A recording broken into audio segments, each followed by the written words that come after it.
from blood red. But that then comes out of from blah blah.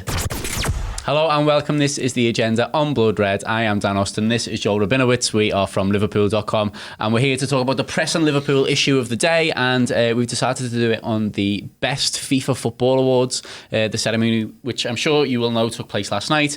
Neither of us watched it, Joel, but we saw all the stuff kicking off online about it during and afterwards. And isn't it really, really nice that Liverpool officially own the best goalkeeper in the world and the best coach in the world? It is, yeah. It would have been nice to do a treble and get the best player as well. A little bit surprising because I think he was kind of widely considered the favourite. I've seen a lot of kind of very angry reaction to it last night.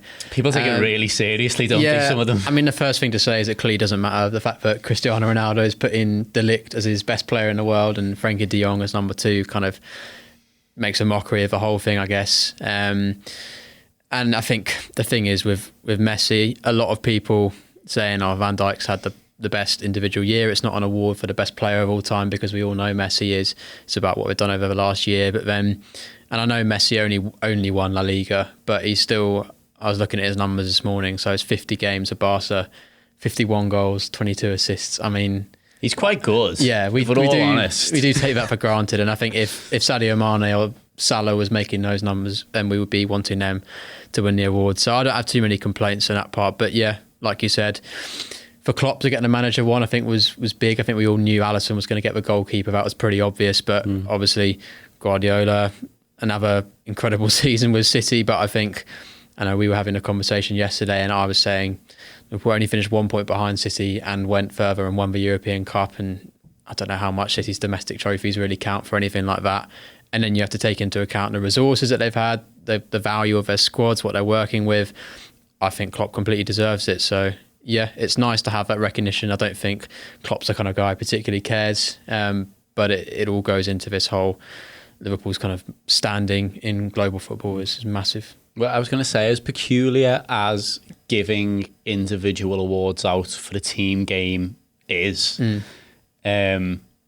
it's nice that this is a sort of tacit recognition that Liverpool are one of the best teams in the world, isn't it? So it's an individual award for Van Dijk, but Van Dijk is so brilliant because of the players around him, Alisson Becker being one of them as well. And the fact that the Klopp wins the Coach of the Year award, it's almost by proxy a Team of the Year award, isn't it, in a way? Because it's, well, whose team has done the best and therefore who's done the best job. So the fact that the other footballers who voted for this are recognising Liverpool as being at the very, very top says an awful lot, doesn't it, about, first of all, how quickly Liverpool have come to this stage under Klopp, because I think we forget that it's only 4 years, and 4 years is not a long time in the grand scheme of things. Yeah.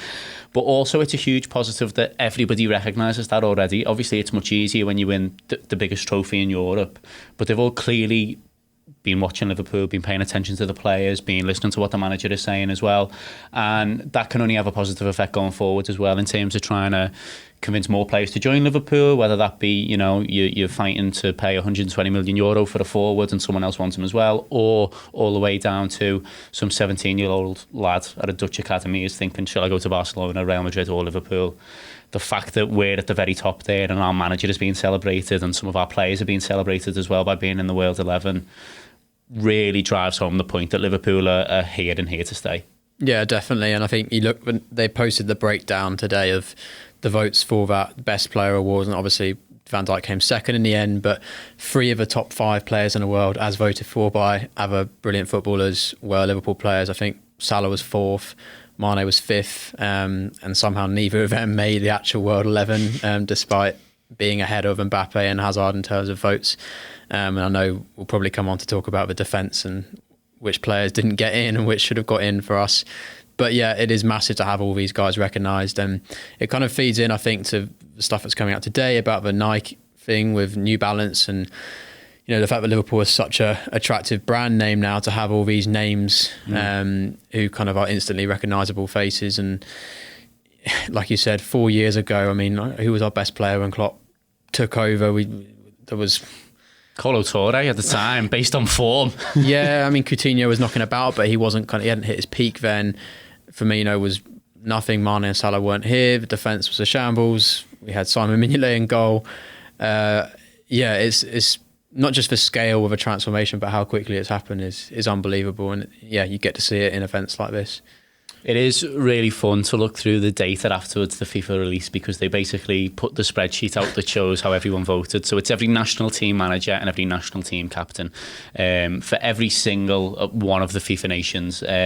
So you can always go through the list and see, oh, well, who voted for Van Dijk exactly and whatever else. But I always like having a look at who voted for the mates, basically. So Ronaldo's choices were a joke, but he's also picked a Juventus teammate at the very top. I enjoyed seeing the French pick from Didier Deschamps. He put Mbappe number 1, even though he cannot possibly really think that Mbappe was the best player in the world last year. Because essentially it's a bit like someone coming in the office and asking you who should be employee of the month. And of course you're going to pick your mates. So I actually really like how, even though these are incredibly wealthy people, incredibly well-known people, and they're going for this really sort of egotistical prize, just how petty and like based on who your mate is, it all is. I really enjoy that sort of level of it, because it feels like it drags them all down a rung or two. Yeah, when you saw the Ronaldo one, I mean, I was like, at first you're like, it is ridiculous, but it's so ridiculous. It's almost, you got to applaud him. Fair play, lads. He sees, look, I'm probably in the running for top 3. I might not win it, but I'm not going to pick either of the 2 guys I'm competing with. I'll pick the 2 who have got absolutely no chance of being anywhere near it. So that was amusing. The other one that we picked out, and I wrote something on this morning, is Messi's first choice was Sadio Mane, which is quite interesting because he somehow managed to leave Klopp out of his top 3 managers for the best FIFA Men's Coach Award. I think he had Pep number 1, Pochettino second, and the River Plate manager all ahead of Jurgen Klopp. So there's clearly some sort of Liverpool effect there, but the fact that he has gone for Mane, he could have chosen Mbappe. I think Messi had Ronaldo second, if I remember right, but he could have gone for a lot of other players, Hazard, Frankie de Jong, who's now his teammate at Barcelona. But yeah, the fact that he picked Mane out I thought was interesting, because he's a player who's very new really to this whole conversation among best players in the world. It's only really, it was obviously great for the last few years, but it's only really, I'd say 2019, this calendar year, that he's kind of reached that absolute upper echelon on a consistent level. And he's I wouldn't say he's usurped Salah as Liverpool's most important player, but in terms of numbers, he's kind of at least on par or better this year without taking any penalties. And you pointed it out earlier, and I looked at the numbers as well. I think Mane in 2019 has scored 9 more goals than Ronaldo has for Juventus, which is kind of ridiculous given that probably half of them are penalties for Ronaldo, and he's playing for the best team by far in Italy. And the goals that Mane has scored have been huge. He's got 2 away from home at Bayern Munich. I know he didn't score against Barcelona in the Champions League, but he was the only member of the front 3 who played in that 4-0 when he kind of dragged us in parts through that game. So for him to be recognised by Messi like that, he's not got the kind of celebrity profile that a lot of these players who are in the World 11 every year have. And he's not kind of that global icon in a way that Salah is. He's kind of quite a humble, understated guy. But it's nice to see him kind of spoken of in that company. As Joel says, he has written a piece about the fact that Messi has voted for Mane, and it's on Liverpool.com, so make sure to check it out after you finish watching this video. I've also written something on it, and it's about Jurgen Klopp's speech so in conjunction with Megan Rapinoe's as well. She was voted the best women's player. Both of them chose to use, in very different ways, their speech to talk about the power that football has to sort of tackle social injustice and make a positive difference. Klopp announced that he was joining the organisation that Juan has set up in order to be able to try and help people around the world through football. It's important, isn't it, that those people, as much as it's a ceremony celebrating them and saying you are brilliant, you are one of the most talented people on the planet at the thing that you do really well. It was really nice to see both of them, first of all, credit other people. So Klopp talks about his team, Rapinoe talked about Sterling and Koulibaly and different LGBTQ female footballers who've sort of fought against homophobia.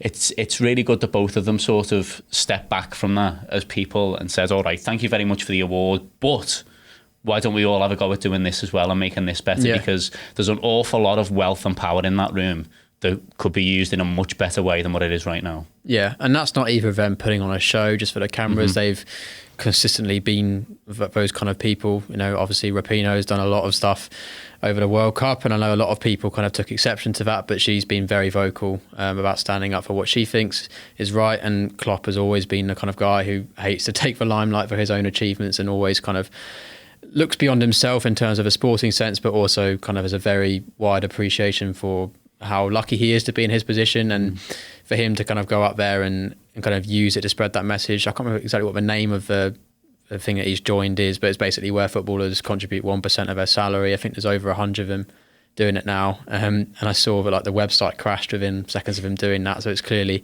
had an effect. And you do wonder if that's just Ronaldo going up for like his 6th or 7th award that he's had, or Messi. I don't know, I could be wrong, they might have said something similar, but it was nice to see those people kind of use the platform to spread messages like that. And yeah, like I said, it's not really a surprise to see Klopp do that, and he almost looked embarrassed kind of to take the spotlight, which is so unlike him, but yeah, he very much deserved it, and it was good to see him say that. Right, if you haven't seen either of those pieces of writing, make sure to go to liverpool.com and check them out. There's also loads of brilliant stuff on there about the Nike kit deal, like Joel mentioned before. We've written plenty on that. Loads of really good stuff. We enjoy doing the writing that we do. Our website is picking up. Loads of people are really enjoying it. So if you haven't tried it yet, make sure to give it a go. For now, though, thank you from Joel, thank you from me, and enjoy the rest of your day. All the best.